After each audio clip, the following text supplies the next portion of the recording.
Hello everybody. I know it's been a while since I've done a video, and it's only because I've been working on a very big computer project lately, which I will hope to soon be able to share that video with you. So anyway, since the last time, I got a new system here, and I actually decided to build an RGB system since I have the exact same Lee & Lee case that I'm working with on the other build. So anyway, enough about that. So this video is going to be about changing a belt on a car, and also about changing the filters and things like that. So just simple car maintenance. And I'm not a mechanic. In fact, this video is the first time I've ever done a belt change on a car.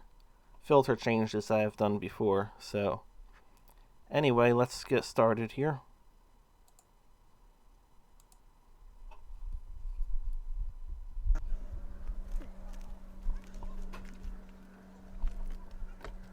So when the car is running, the problem is the belt squeaks really loud, and it's actually embarrassingly loud, especially when the car is cold. So right now what I'm doing is I'm making sure I can reach all the pulleys with my hands before I even get started.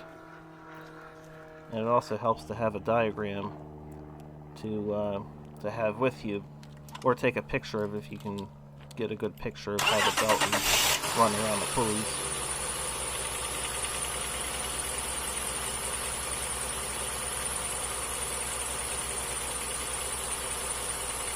And hopefully I don't have to say this, but make sure the car is off before you start working on it.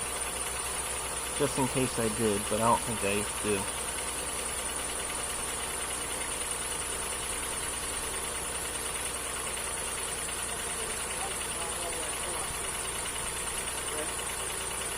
As you can hear, it's very, very loud.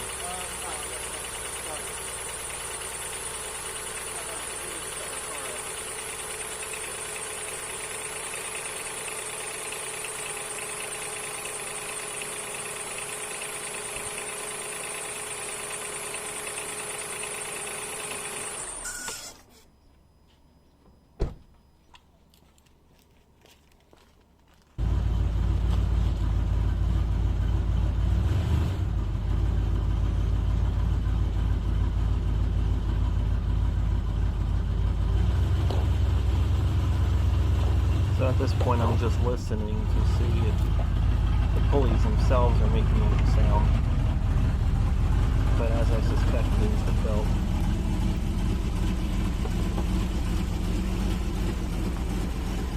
So now what I have to do is find a way to take the leverage off the tensioner so the belt can come off.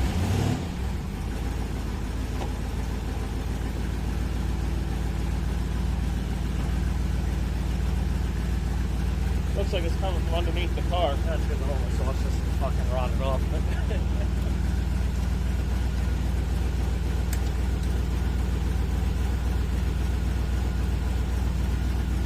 it further back so I don't shut it off.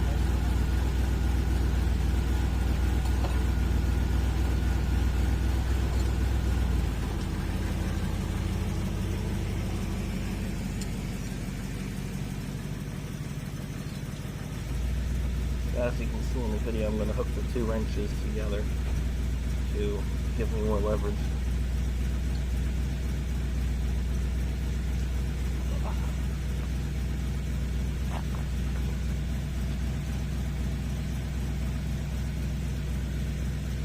And the car you hear running in the background is my dad's, what kind of car does he have? He has a Chrysler New Yorker, and it has a 440 engine in it, and that's why it has that nice 440 sound to it.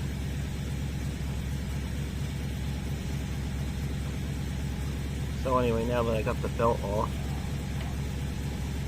I gotta get it out, unwrapped from all the other pulleys.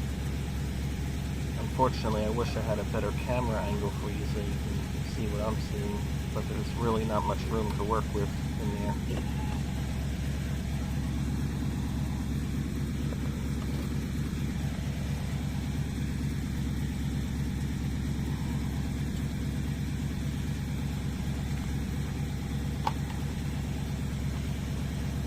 So this is the new pulley.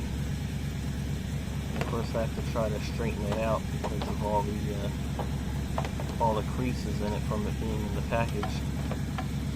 But I didn't cheap out on it. I went and got the best one I could get at the store at the time.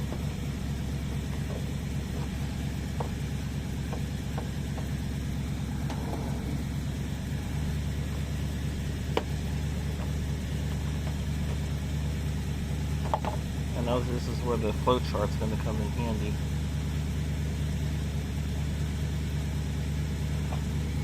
If you can't find a flow chart online for your car, you could probably get your phone in there and take a picture of it somehow.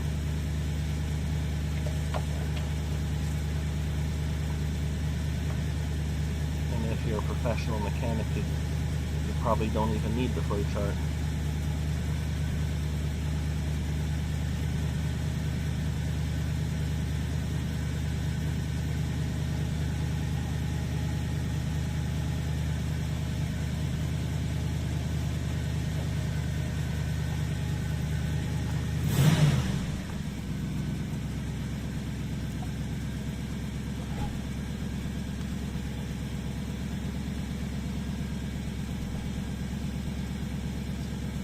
The difficult pulleys are the ones at the very bottom. They're bigger than the ones that you see on the top. I'm getting it down there with my hands right now. I'm going to find a piece of metal to kind of push it on. And it's not a sharp piece of metal, so it won't cut the belt. I'm just using it to push it on that, push it around that big pulley at the bottom.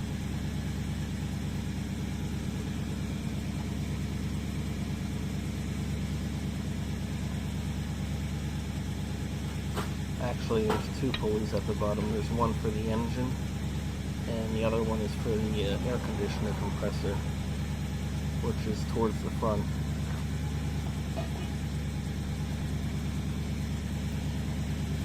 Now that I got those pulleys on, now I'm going to work with the top ones.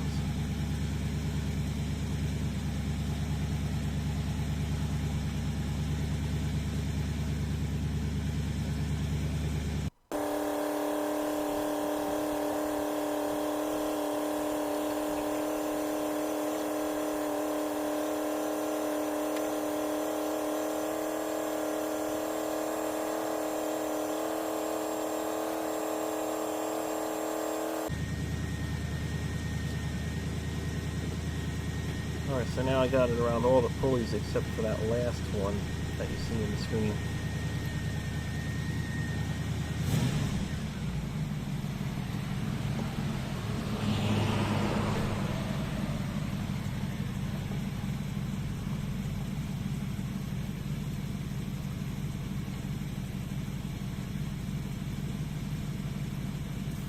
Actually, I had to adjust one of the pulleys at the bottom.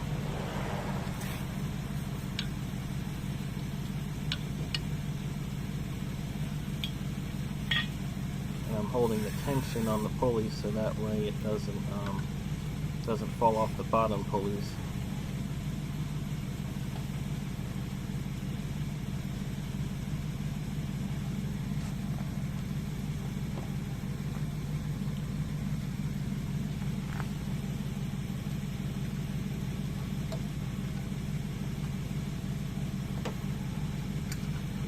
And at this time I'm hooking the wrench onto the tensioner to loosen it, so I can get the pulley, the belt around that last pulley.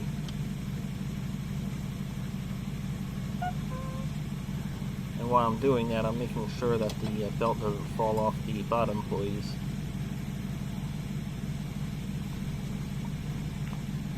And as you can see, that last pulley is not on all the way. So you want to make sure that the pulley, or the belt and pulleys are fully on. But I was more concerned about those pulleys at the bottom, making sure that they're on, because they're much harder to get to.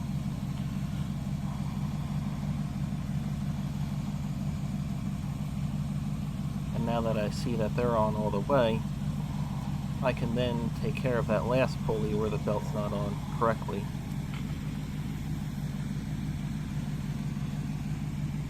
And you don't want to start the car that way, because if it's not on, it'll fall off, and it could get caught on some other piece in there and break another essential component for the car.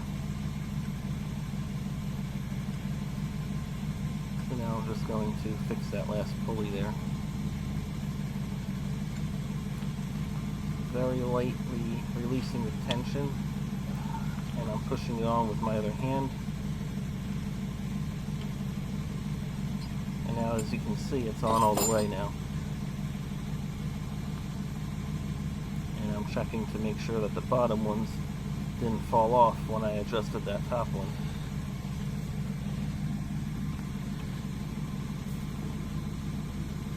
See how I did.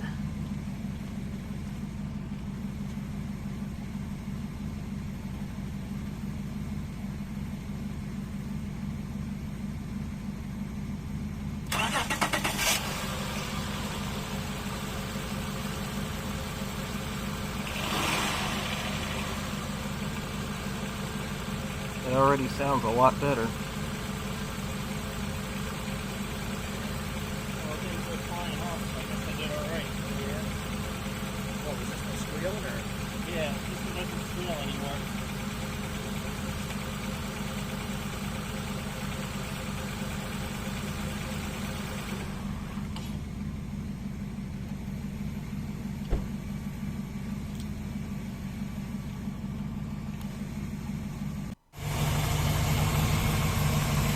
That's my dad's car I was telling you about earlier. A lot of room to work on the pulleys in this car. Heck, you can probably climb into the engine and work on it inside. Okay. A lot of room under that hood.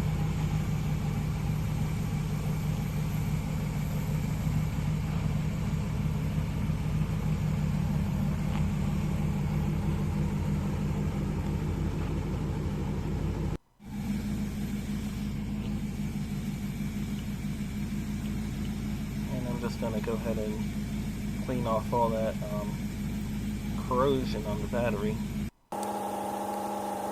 CRC products seem to be very good for these kind of jobs.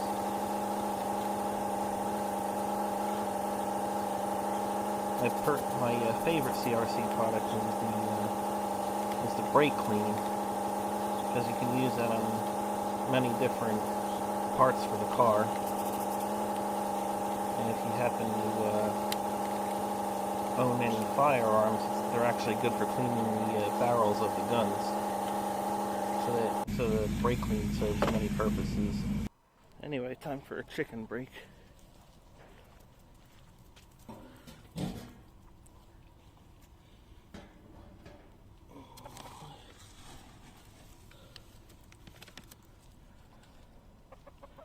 In case you're wondering why the white chicken has purple feathers, during the winter time they got kind of bored, and that one happened to be getting picked on, and he was missing feathers. Actually, it's a chicken, not a rooster. So she was missing feathers, and when the bald spot from the missing feathers, the other chickens will continue to peck at it because of the color. So the purple paint is what prevents the other chickens from pecking at it, because they can't see the purple as well as they can see the pinkish color of the skin. But that was a while ago, but as you can see, the feathers have grown back, but the You know, the purple ones are still there, but they'll eventually fall off and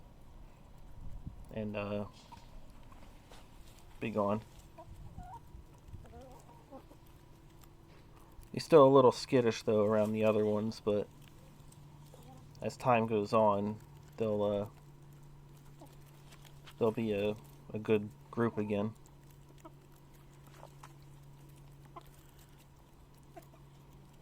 Because before she wasn't eating with the group. She was eating on a separate, like 6 feet away or so.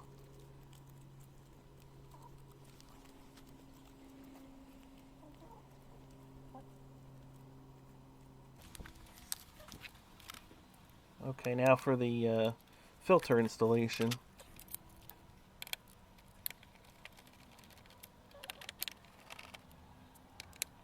So there's 4 screws that hold that box together. And I have to take off the one by the car, by the engine, because the way they designed it, you can't get that out without taking it off the engine.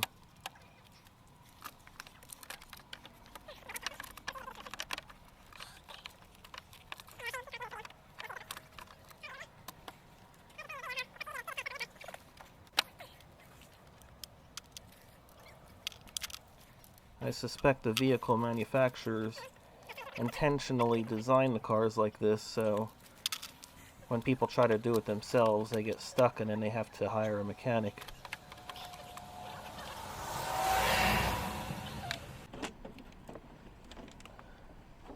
There. But the key to taking things apart is you have to remember how it goes back together. Now I can take out the filter.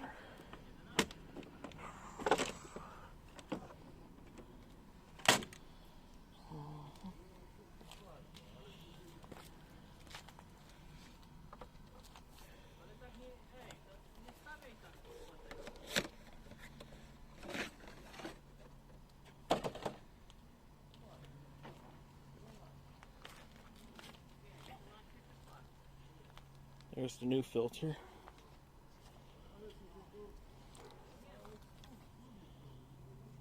Now when you install these, they have a direction on them, which way they go in. This one apparently does not, but I know how the old one came out.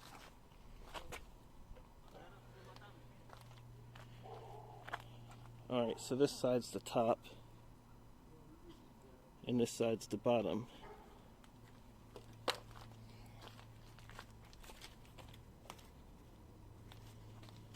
So the side with the text on it goes on the bottom.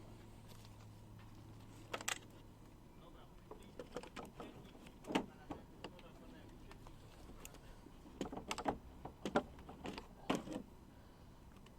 I gotta figure out the right way to put it in again.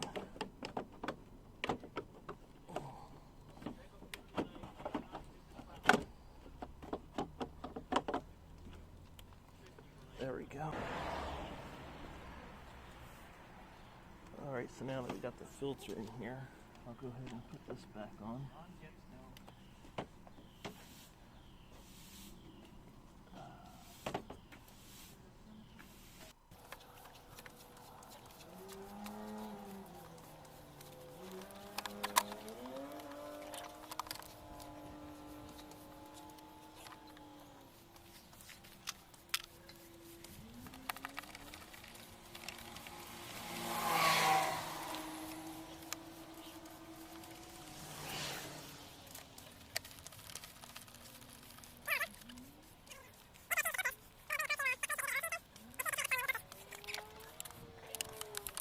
Another thing I want to point out is to make sure that you reconnect all the wires that you unplugged before you start the car up.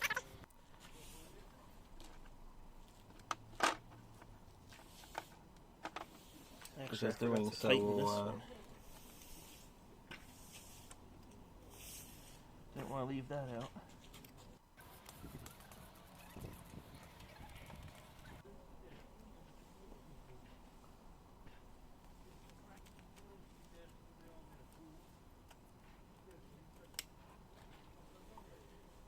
Starting the car without plugging those wires back in could cause the computer to get damaged. and it may have to go be reprogrammed. So that's it for under the hood. And I had to use a broomstick. So now we're going to change the filter inside the cabin. And if you haven't done so already, now's a good time to clean all the crap out of your glove box. So to get to it, you got to pull out, and then it flips down like that. And if you had stuff in there, it would dump all over the floor. And then at here, you have to pull this tray out. And there's your filter.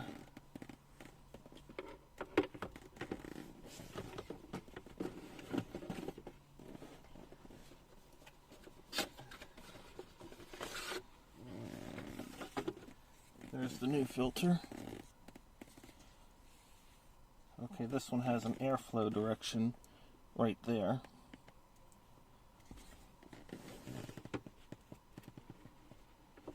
See, this airflow direction is blowing this way, so now we have to put the other filter in the same way.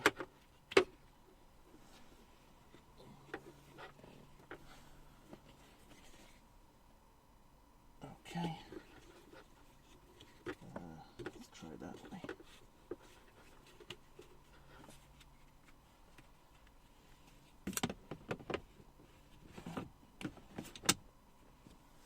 Okay, that's it. You put your glove box back. And I put this wire back in there. You gotta pinch the sides. And there's a little hook here that has to be hooked up. Right there. Last time I brought the car to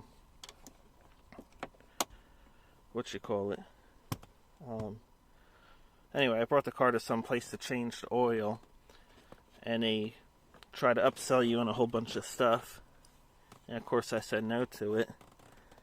And this thing has to be clipped on. They didn't clip it on, that's why I didn't take it off. It was already removed. And that just keeps the glove box from dropping down real hard and falling out. So that's it. It's just now. Yep, and that's all there is to it. So just something as simple as keeping your filters clean and replaced often will help your car last a long time. Because there's nothing more worse in your car than a dirty filter and having all the air and fluids go through that dirty filter. So anyway, I'm not really a mechanic, so if you want expert advice, you'll have to find somebody that's a professional mechanic. But if you want my personal experience, I'm more than happy to answer any of your questions. So my next car video is probably going to be doing a transmission fluid exchange, which I like to do every year because Honda transmissions, unlike their engines, are terrible. So it's a great engine, terrible transmission, and a lot of times it's because they tell you on the transmission fluid that's lifetime transmission fluid. But how long's the lifetime? If you never change your transmission fluid, it's probably a very short lifetime. But if you change it often and keep putting fresh fluid in every time, it'll preserve the components inside the transmission and cause it to last longer. Anyway, that's it. Thank you for watching.